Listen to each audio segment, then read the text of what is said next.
Mesdames et messieurs, bonsoir. Nous allons parler de l'authenticité de l'écriture sainte. Parce que parfois il y a des chrétiens, des non-chrétiens, des croyants, des non-croyants qui précisément disent que l'écriture sainte a été manipulée ou bien que les manuscrits que nous avons ne reproduisent pas l'original, ou bien que les traductions ne sont pas bonnes. Alors parlons d'abord des traductions. Pour l'Église, comme pour la science, les traductions ne sont pas l'autorité, ne sont pas la référence, surtout les traductions modernes. Parce que la référence pour la science, pour l'Église, c'est les textes originaux.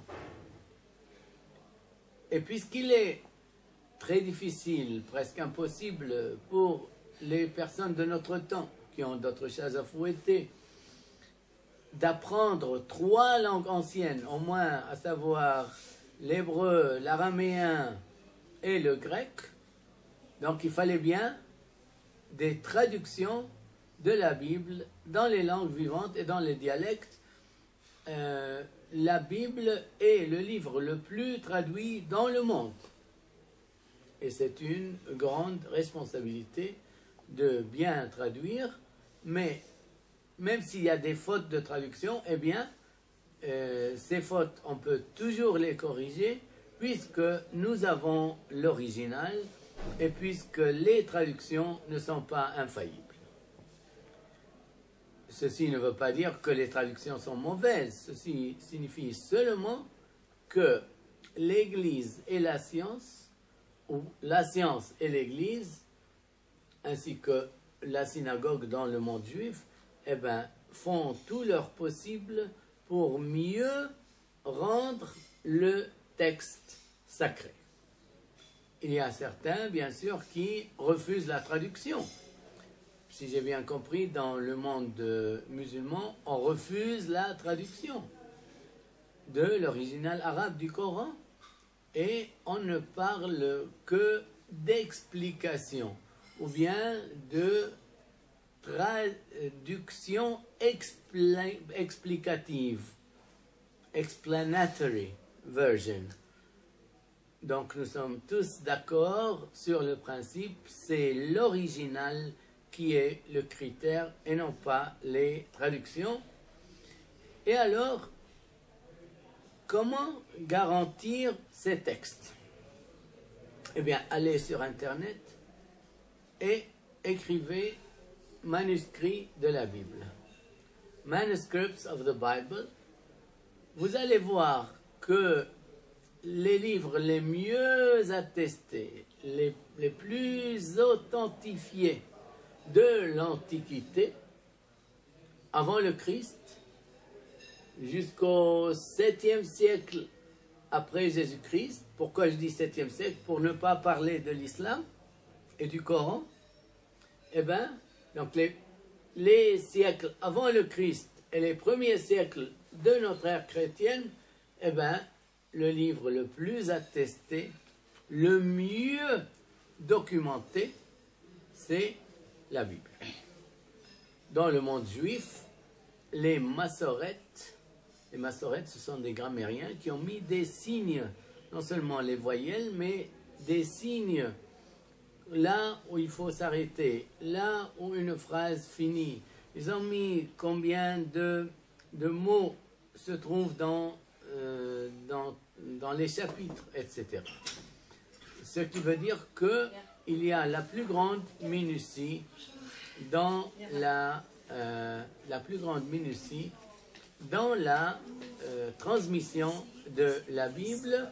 Nous avons les manuscrits de Qumran du 2e siècle avant Jésus-Christ jusqu'au 1er siècle après Jésus-Christ, en l'an 68.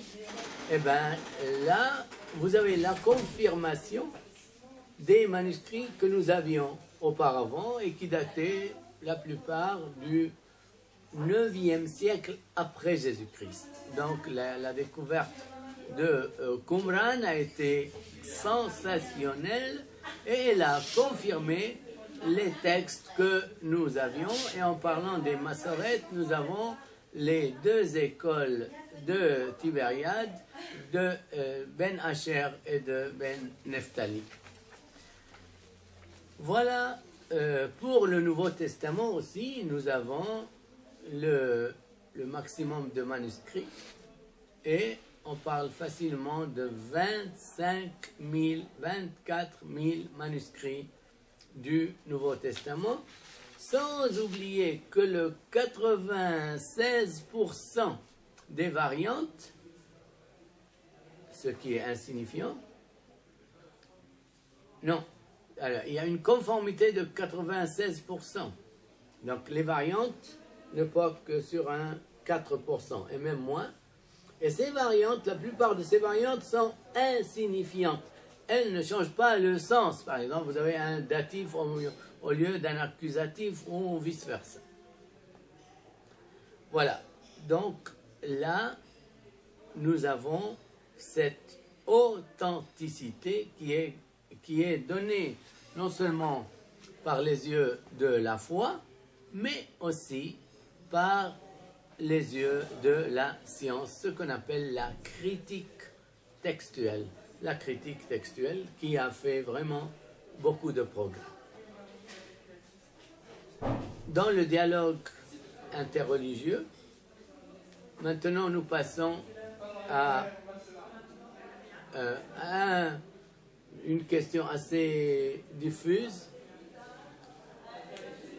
surtout dans le monde arabe, entre chrétiens et musulmans par exemple, ou bien où on accuse les chrétiens et les juifs d'avoir falsifié l'écriture sainte. Falsifier l'écriture sainte, c'est une accusation très forte. Bien sûr, nous croyons dans la révélation et l'inspiration de la Bible, dans le dialogue avec les musulmans. On peut donc citer non seulement la science, mais surtout le Coran. Puisque nos frères, les fidèles musulmans, ne croient pratiquement qu'au Coran. Eh bien, le Coran parle de falsification. Si je ne me trompe, dans la sourate 2, Al-Baqarah, et la sourate 5. Al-Ma'ida, la table servie et la génisse ou la vache. Et là, il ne s'agit nullement des chrétiens globalement. Il ne s'agit pas davantage des juifs globalement. D'ailleurs, le Coran n'appelle pas chrétiens, mais nazaréens, nasara. Il s'agit de quelques juifs. Voilà, quelques juifs qui ont déformé, qui ont falsifié le texte après l'avoir compris. Après l'avoir compris. Donc, ils ont bien lu le texte. Le texte a été bien écrit. Ils l'ont bien lu. Ils l'ont bien compris. Mais, pour leur fin à eux, ils ont changé l'interprétation. Et quand nous demandons alors aux savants musulmans de quoi s'agit-il dans cette accusation-là, dans cette charge que le Coran a contre certains juifs, min alladhina hadu yuharrifun al-kalim an mawadi'i wa yaqulun sami'na wa 'asayna ou ba'da an 'aqiluhu. Eh bien, les savants musulmans antiques nous disent qu'il s'agit de la peine pour l'adultère. Eh bien, elle était la lapidation. Les juifs, toujours d'après les savants musulmans, l'ont transformée en flagellation.